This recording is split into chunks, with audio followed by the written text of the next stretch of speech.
Alright, here we go. After 13 episodes detailing the first volume of the Avengers comic book line, today we're going to go over the second volume in the form of Heroes Reborn. Be sure to subscribe to Comic Island for all sorts of content concerning comic books, and so you can be sure to catch the rest of this series.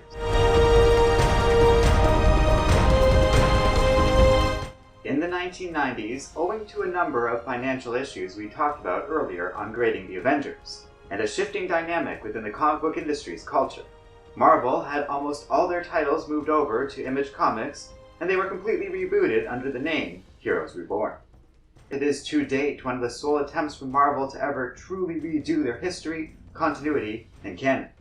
Unlike DC, who would generally do this sort of thing once in a while with the Crisis of Infinite Earths, or the New 52, Marvel usually uses a sliding timeline that keeps as many, if not all, the events in their comic book history part of their world's universe. So Heroes Reborn is a pretty big move and a very distinct moment in Marvel history.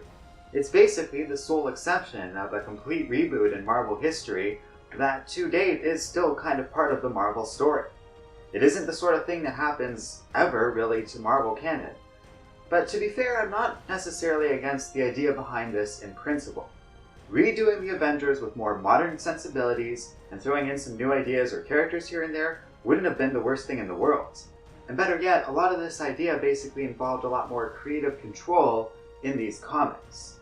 And though this presented an opportunity for Avengers to really try something different, instead I find this series borrows a lot of its roster from the Terry Kavanagh days, including the heavily stylized take of the Avengers, and a lot of its ideas from the Avengers series in general. I think you can best pick out Avengers books from this time based on the appearance of Hellcat, but on the most basic level, I don't really hate that particular take on the Avengers. The Avengers of the 90s are big, broad, and they are most certainly over the top, and that is very much reflected in many of these books.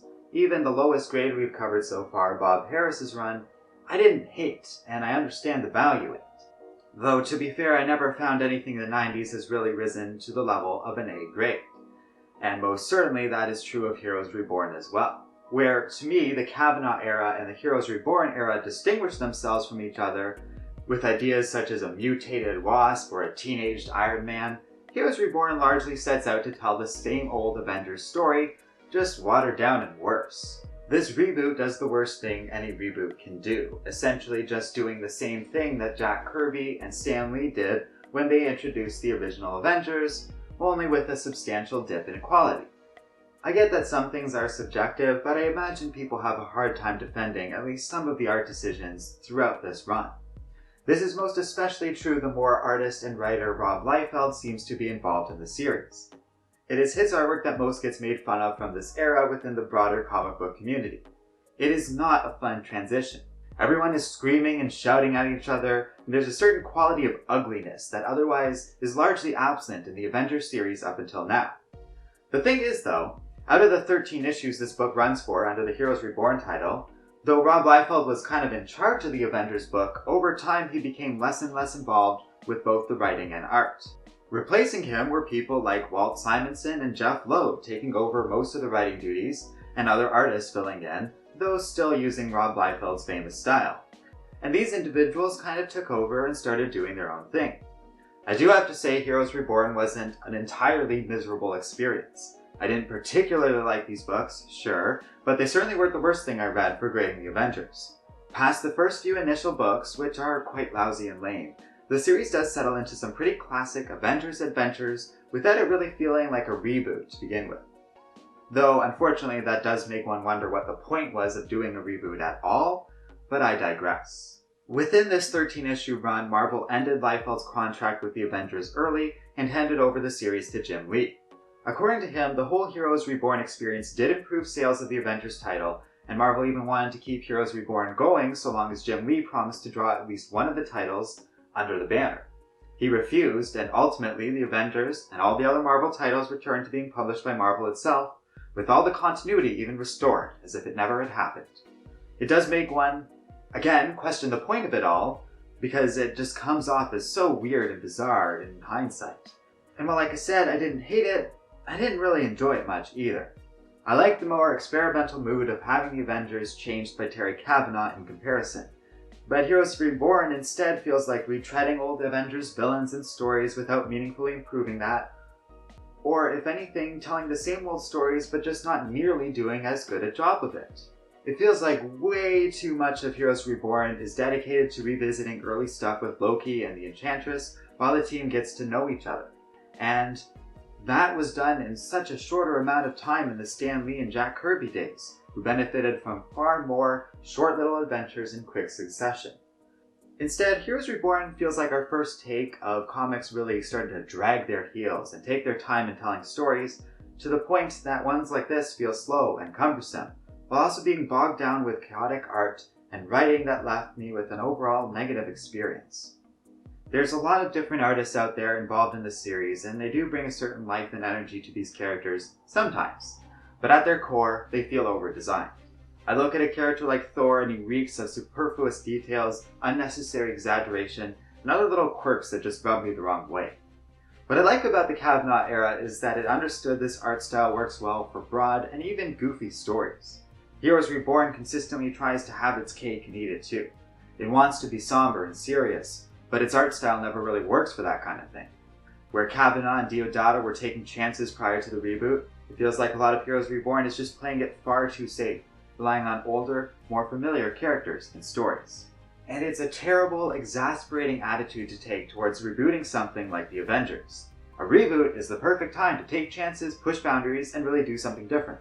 You know, the kind of stuff they were doing before the reboot. It feels as though, from start to finish, Heroes Reborn has this undeserved confidence in itself that you too often see in other adaptations of comics from forces like the world of TV studios or Hollywood itself.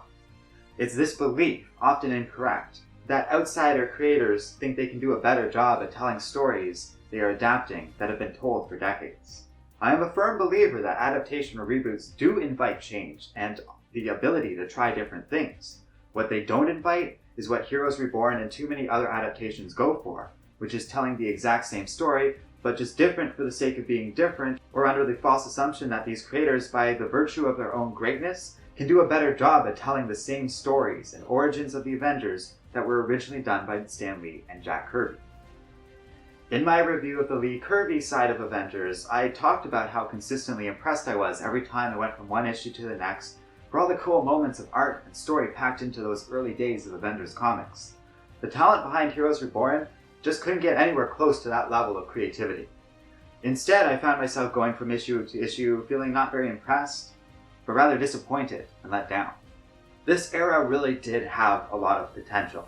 Walt Simonson is a cool Avengers writer who I enjoyed of his initial run, and I think we got deprived of him having a real chance to flourish, so it's great that he kind of does have that opportunity here. The artists involved are talented, but not really a good match for the story being aimed for here. And while I don't think a reboot was completely unacceptable of an idea, it was hardly used to benefit this period, and if anything, just adds to the unnecessary confusion of Avengers history.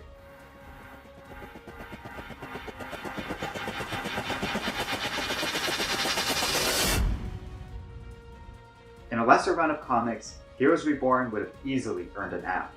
Even in the world of Avengers number 200 and all the ridiculousness of the Jim Shooter era, I would have happily let this one get an F too, because there's plenty of room for both. It's just not as bad as the Jim Shooter era. It's just not doing anything nearly as crazy as that, and it stands a full tier above it in terms of quality. Next up, as stated, the Avengers return to Marvel with a new writer named Kurt Busiek. We'll cover his time on the team next on Grading the Avengers.